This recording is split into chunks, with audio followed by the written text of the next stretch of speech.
NaMo Narayan. The ancient Indian astrologer में आपका स्वागत है। फिर वही कुंडली देखने की कड़ी में आज हम कल्पेश पटेल जी गुजरात से उनकी कुंडली देखने जा रहे हैं। कल्पेश पटेल जी ने प्रश्न किया है कि उनका खुद का व्यवसाय कब होगा, उनका खुद का अपना व्यापार कब होगा। अच्छा प्रश्न है कल्पेश जी, आपने बहुत बढ़िया और एक प्रश्न किया है, आपका उत्तर मैं दूंगा।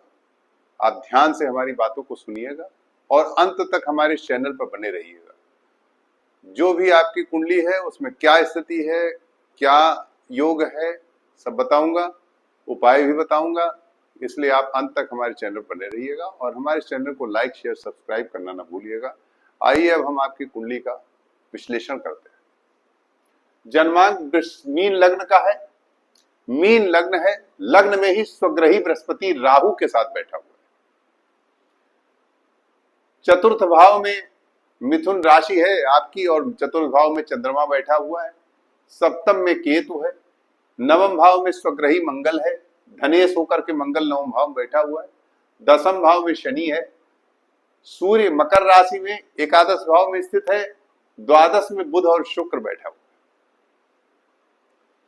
कल्पेश जी आपकी कुंडली बहुत अच्छी है और लग्न में स्वग्रही बृहस्पति अच्छा है।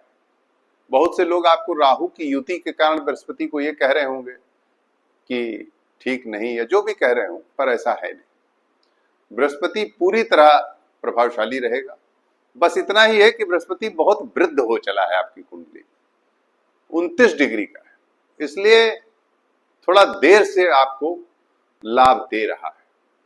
बृहस्पति जितना ही वृद्ध हो जाएगा उतना ही आपकी उन्नति में विलंब होगा।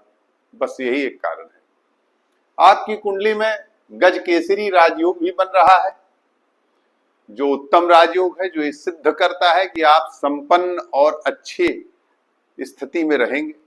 आने वाले समय में निश्चित रूप से आप एक सफल व्यवसायी बनेंगे, इसमें कोई संदेह नहीं। उसका भी योग बताऊंगा।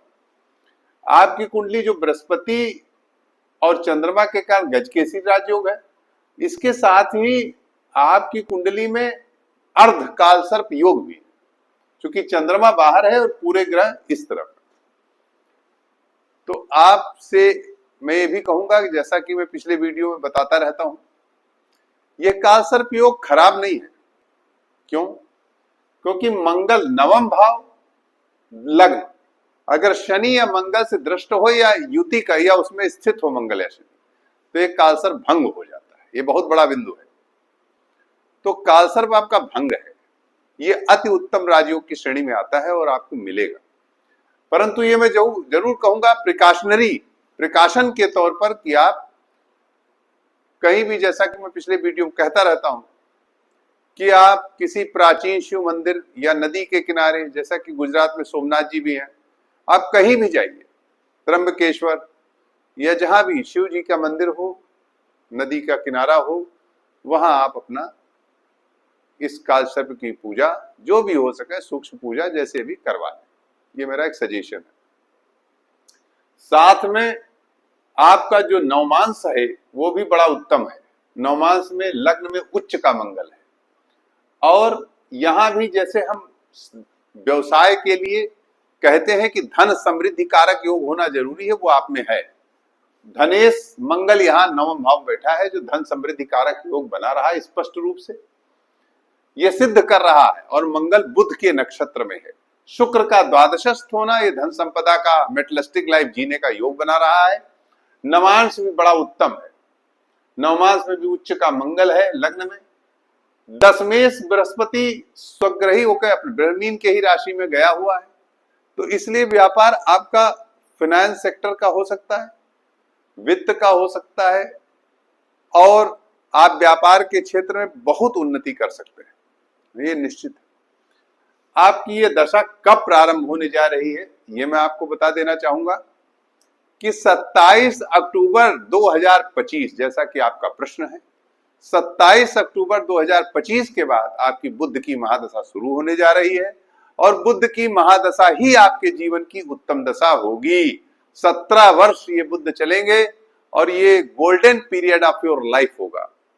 इसके साथ ही मैं भी बताना चाहूंगा कि बुध में बुध चलेगा तो आपको अभी तुरंत ऐसा नहीं लगेगा कि तुरंत ही चमत्कार हो रहा है, ऐसा नहीं लगेगा।